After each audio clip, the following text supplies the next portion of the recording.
Tarde. Bueno, hay una gran polémica en Ushuaia.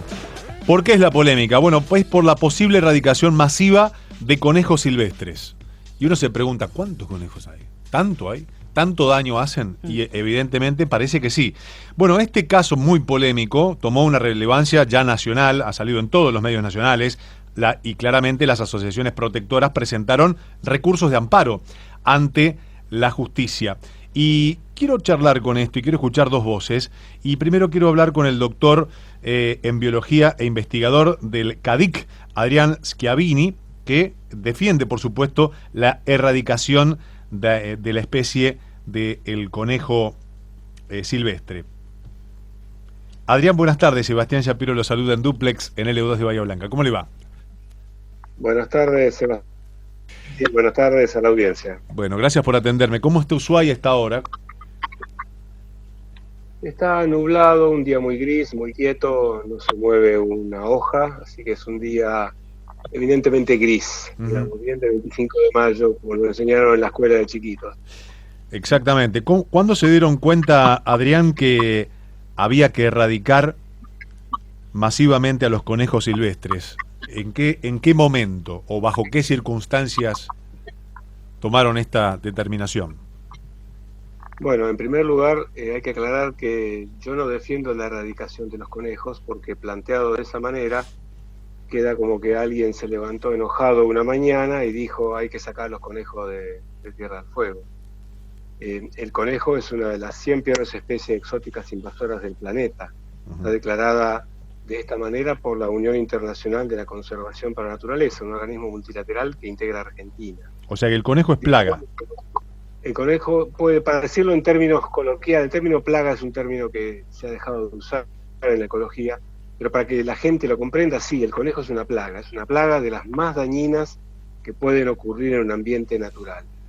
Estamos hablando del conejo de Castilla, que es una especie silvestre en Europa, que ha sido llevada a muchos lugares del mundo por navegantes y por emprendedores que creían encontrar una fuente de proteína animal liberando este animal en un medio natural, que antes no lo tenía. La idea era buena, lo que nunca previeron era la magnitud del daño que podía producir esta especie cuando se la libera en un ambiente donde no tiene los controles biológicos que tienen las especies naturales en su ambiente, ¿no? ¿Y cuáles son esos controles biológicos que debieran existir ante el conejo de Castilla, Adrián? Bueno, el conejo de Castilla en Europa se lo comen los linces, los lobos, aves de presa, bisones. Claro, tiene muchos zorros, predadores que mantienen su población a raya. Aquí no pasa esto en esta región, no tiene tantos predadores.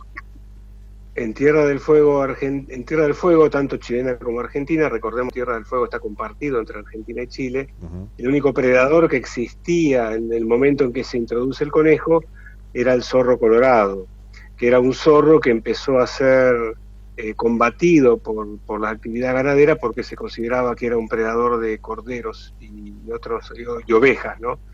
Entonces cuando se introduce el conejo extensivamente, que la introducción principal se da en 1930, más o menos en la zona de Tierra del Fuego chilena, prácticamente no había predadores del conejo en ese lugar.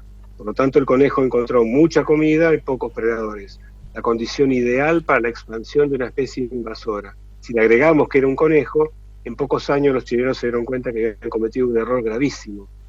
Luego de lo cual introdujeron el zorro gris de Patagonia para intentar combatir al conejo, lo que fue un nuevo error, ya que el zorro se comió a los conejos más tontos y dejó a los conejos más vivos libres. Y el zorro se convirtió entonces en una nueva especie exótica invasora.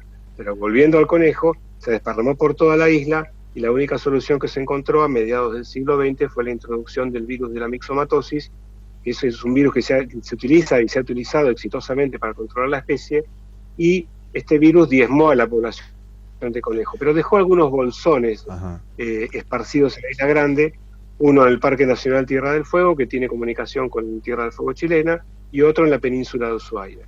Adrián, le quiero preguntar, Adrián, perdón, sí. Le quiero preguntar, ¿qué es la mixomatosis?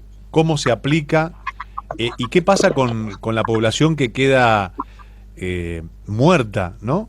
Si reviste algún peligro para los predadores, para quien tome contacto con ellas, si se las junta, si hace un recorrido de campo. Me quiero detener ahí.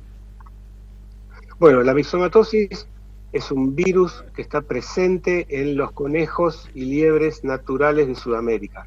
De hecho, la mixomatosis es endémica de Sudamérica y es una enfermedad que no genera síntomas graves en un conejo argentino, es sudamericano en verdad, que está en Paraguay, Brasil y Argentina y Bolivia, que es el tapetío conejo del monte, que se llama Sylvilagus brasiliensis. Es un virus que convive con el conejo de monte y no le hace nada. Por lo tanto, hace milenios que este conejo que tiene el virus convive con la naturaleza y con el hombre. Y no conocemos a ninguna persona que esté infectada por mixomatosis desde el conejo del monte. Ajá. Es un virus que en el caso del conejo del monte es, digámosle, benigno, ¿no? Que no te hace nada, no te hace bien, pero tampoco te mata. Pero es muy grave para el conejo europeo y para la liebre europea. Por lo tanto, cuando se descubrió este virus y se lo aplicó en conejo de Castilla, se descubrió que era una eficiente herramienta de control biológico. Como es un virus específico para los conejos, para los lagomorfos, no produce ningún daño ni en el hombre ni en otros animales que no sean conejos y liebres. ¿Y cómo se alcanza cómo se alcanza a la especie con la mixomatosis? ¿Se fumiga?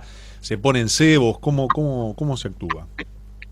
Normalmente se liberan unos vectores, unos insectos que pican a los conejos, y estos son los vectores que transmiten la enfermedad. Posteriormente la van adquiriendo ya sea por contacto entre individuos o por picadura de estos insectos que están picándolos. Es una herramienta muy efectiva que se ha usado y se usa en todo el mundo. Hay otro virus que es el de la fiebre hemorrágica, que también se utiliza mucho, y de hecho Australia está liberando en este momento, en estos tiempos, una nueva oleada de virus. Lo que sucede con estos virus es que producen un knockout inicial muy bueno, pero al tiempo genera resistencia a la población. Los seres vivos continuamente van mutando en su genoma y en algún momento se generan individuos resistentes al virus que hace que la enfermedad como que se detenga en algún momento porque no puede infectar más individuos porque los que sobreviven son resistentes. Adrián, ¿y cómo se controla la mortalidad y la cuantía de esa población? O sea, ¿a cuántos vamos a matar? ¿A cuántos vamos a dejar vivos? ¿Y qué número queremos tener como para que sea algo controlado? La decisión corriente con el manejo de conejos en todo el mundo es tratar de reducir las poblaciones a cero. Por lo tanto, lo que se hace normalmente es utilizar esta técnica de un control biológico, que como decía antes, produce un knockout inicial importante, y luego se sigue cazando a mano, por así decirlo, o también en otros lugares se utilizan venenos anticoagulantes, como los que usamos con las ratas normalmente, pero a diferencia de lo que se hace en los domicilios con las ratas, el uso de anticoagulantes masivo requiere mucho cuidado para evitar que los carroñeros u otros animales consuman conejos con anticoagulantes, porque lo que hacen de esta manera es envenenar también a carroñeros o a otros predadores. Claro. Por lo tanto, cuando se usa anticoagulante extensivamente hay que tener mucho cuidado. Claro. ¿Y cómo se utiliza ese coagulante? ¿Cómo se aplica? ¿Son cebos? Bueno, lo que se hace normalmente con cebo tóxico. Lo que usan mucho en Australia y Nueva Zelanda son zanahorias, pedazos de zanahoria tratadas. Bueno, acá en Argentina no se utiliza eso para conejos porque el control de conejos prácticamente ha sido realizado a lo largo del tiempo con cacería, salvo la mixomatosis que se utilizó en Tierra del Fuego. El control del conejo en otros lugares como en Neuquén se hace con cacería, ¿no? Al margen de que haya gente que utilice en forma informal la enfermedad, pero en términos formales, el uso de mixomatosis está ahora vedado en Argentina porque hay una resolución de la SENASA que lo prohíbe para defender lo que es la producción de conejos, por un lado, porque este virus es contagioso, y por otro lado, para que las exportaciones de Argentina de carne de liebre europea no sufran ninguna cuarentena en Europa, ya que si se utiliza la mixomatosis masivamente en Argentina, es lógico pensar que la liebre europea termine infectada, ¿no? A pesar de que es un virus endémico de la Argentina.